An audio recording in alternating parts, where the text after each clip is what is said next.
శారదా చంద్రమౌళీసం రత్నగర్భగణేశ్వరం శంకరంచ ఋష్యశృంగేశం తుంగాం లోకగురూన్ భజే.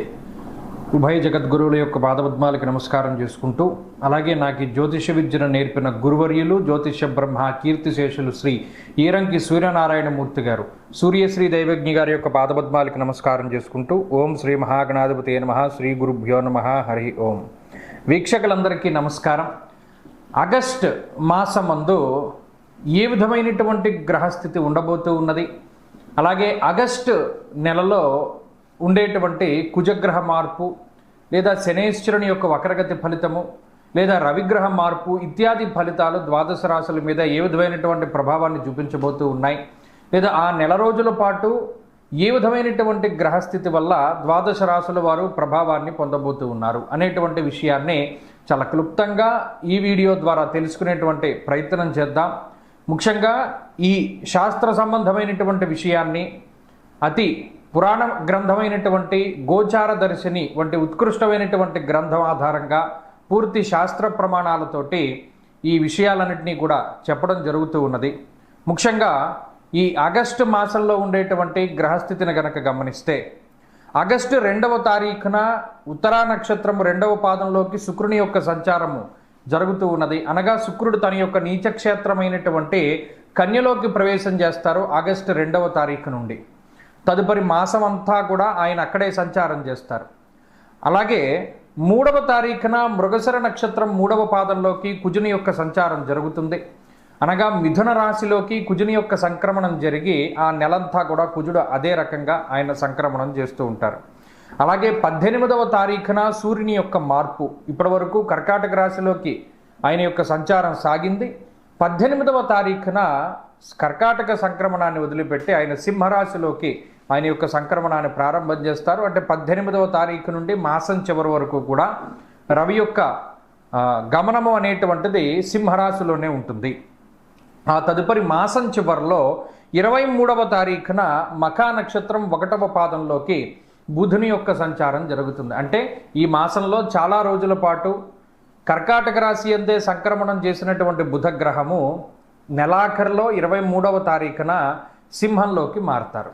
అయితే ఈ మాసంలో గురుడి యొక్క స్థితిగతులన్నీ కూడా కర్కాటక రాశిలోనే ఆయన యొక్క సంక్రమణం సాగుతూ ఉన్నది కాబట్టి ఫలితాలన్నీ కూడా అక్కడి నుండి తీసుకుంటాం. అలాగే శనేశ్వరుని యొక్క స్థితి వక్రగతిలో ఉన్నది. ఆయన మీనరాశి యందు వక్రించి సంచారం చేస్తూ ఉన్నారు. ఆ ఫలితాలను దృష్టిలో పెట్టుకోవాలి. కుంభరాశి యందు రాహు ఉన్నారు. అలాగే సింహమందు కేతుగ్రహం ఉన్నటువంటి పరిస్థితుల్లో ద్వాదశ రాశులపైన ఈ గ్రహస్థితి ఆగస్టు మాసమందు ఏ విధంగా ప్రభావాన్ని చూపించబోతూ ఉన్నది. మరీ ముఖ్యమైనటువంటి విషయం, ఆగస్టు మాసంలో మనకి అనగా భారతదేశానికి ప్రత్యేకించి కనబడేటువంటి గ్రహణములు కానీ లేదా మరి ఏ ఇతరమైనటువంటి దుర్నిమిత్తములు కూడా కనబడడం లేదు. కావున ఎటువంటి గ్రహణ నియమాలు కూడా మనం పాటించవలసినటువంటి అవసరం లేదు. ఈ విషయాలను కూడా మనం దృష్టిలో పెట్టుకోవాలి. ఇక ఫలితాల విషయాన్ని మనం చూద్దాం. సింహరాశి వారికి ఈ మాసంలో ఉండేటువంటి గ్రహస్థితిని కనుక గమనిస్తే చూడండి, ప్రతిదీ ప్రతికూలంగా మారి ఉన్నది. అన్ని గ్రహాలు 12వ స్థానంలోకి చేరిపోయాయి. రవి కానీ, బుధుడు కానీ, లేకపోతేనేమో గురుడు కానీ, ఇవన్నీ 12వ స్థానంలో ఉంటే, కేతు జన్మరాశిలో ఉండి అష్టమంలో శని, అందులోనూ వక్రగతిలో ఉండి రాహు సప్తమంలో ఉన్నారు. అంటే ఏమున్నాయి కాపాడడానికి గ్రహాలు? మరి అక్కడ ఒక్క గ్రహం నిలబడి ఉన్నారు, కుజుడు.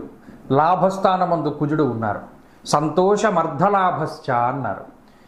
ఇక్కడ రవి ఖర్చును పెంచుతారు, గురువు ఖర్చును పెంచుతారు. శుభమూలో వ్యయశ్చైవ, అలాగే స్వస్థాన నాశనం చైవ.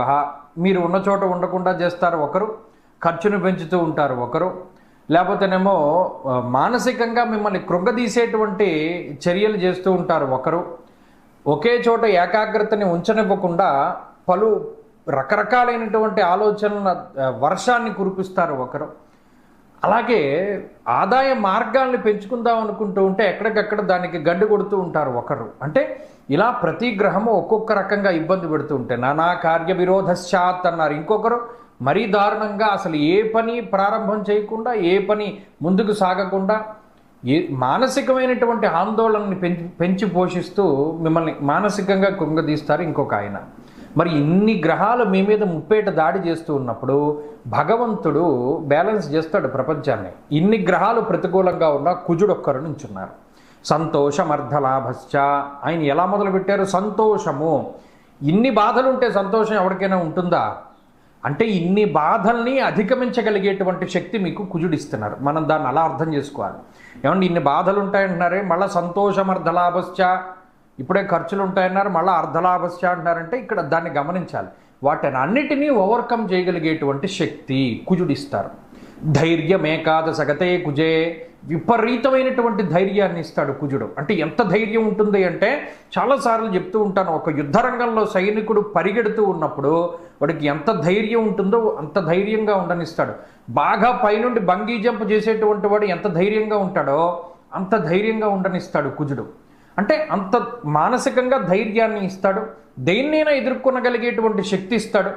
మీరు చూడండి, ఒక గొడ్డలిని దాన్ని టక్ టక్ టక్ టక్ కొడితేనే కానీ దానికి ఆ షేప్ రాదు, దానికి అంత పదును రాదన్నట్టుగా సింహరాశి వారి మీద పడుతూ ఉంటుంది. పైనుండి ఒక చెట్టు కింద కూర్చున్నట్టు సింహరాశి వాళ్ళు, ఒక కొబ్బరికాయ పడుతుంది, రెండోది పడుతుంది, మూడోది పడుతుంది, పడి పడి పడి ఇంకా తలకాయ మీద పడ్డకాయ పగిలిపోతూ ఉంటుంది. అంటే ఇంత అది గట్టి పడిపోతుంది, ఇంకా దానికి దెబ్బలు తాగడం మానేసి. అంటే ఇవి పడక మానవు. కానీ కుజుడు ఏం చేస్తున్నాడంటే స్ట్రెంగ్తన్ చేస్తాడు. ఈ మాసంలో ఇదంతా జరుగుతుంది. మీ అన్ని రకాలుగా ఇబ్బందులు వస్తాయి, ఆర్థిక ఇబ్బందులు వస్తాయి, అనారోగ్య సమస్యలు వస్తాయి, బంధుమూలకమైన ఇబ్బందులు వస్తాయి, ఉద్యోగపరమైన ఇబ్బందులు వస్తాయి. అన్నిటినీ మీరు ఓవర్కమ్ చేసి చివరాఖరణ నుంచుంటారు. ఎవరెస్ట్ ఎక్కేటప్పుడు చూడండి, ఎన్ని అవాంతరాలు వచ్చినా చివరాఖరికి ఎక్కి పైన జెండా బాదుతారే, ఆ విధంగా సింహరాశి వారి యొక్క పురోగతి కనబడుతూ ఉంటుంది. ఇది ఖచ్చితం. ఆగస్టు నెలలో ఖచ్చితంగా ఇది కనబడుతుంది. కాబట్టి సింహరాశి వారి యొక్క స్థితిగతులు ఈ విధంగా ఉన్నాయి. అన్ని ఇబ్బందులు ఉన్నాయి, అన్నిటినీ దాటుతారు సింహరాశి వారు. దీనికి దైవబలం కూడా చాలా ముఖ్యము. ఏ దైవాన్ని ఆరాధన చెయ్యాలి అంటే ఎక్కువగా దక్షిణామూర్తి యొక్క ఆరాధన చేస్తూ ఉండడం చెప్పదగినటువంటి సూచన. గురువారాలు నిష్టగా ఉండడము, వీలున్నంత వరకు అనఘాష్టమి అంటే అష్టమి తిథి రోజున కృష్ణపక్షంలో చక్కగా దక్షిణామూర్తి ఆరాధన కానీ, దత్తాత్రేయ స్వామి వారి యొక్క ఆలయాన్ని దర్శించడం కానీ, లేదా గురువారాలు నిష్టగా ఉండడం కానీ చేస్తే కూడా మీకు మరింత మంగళకరంగా జయ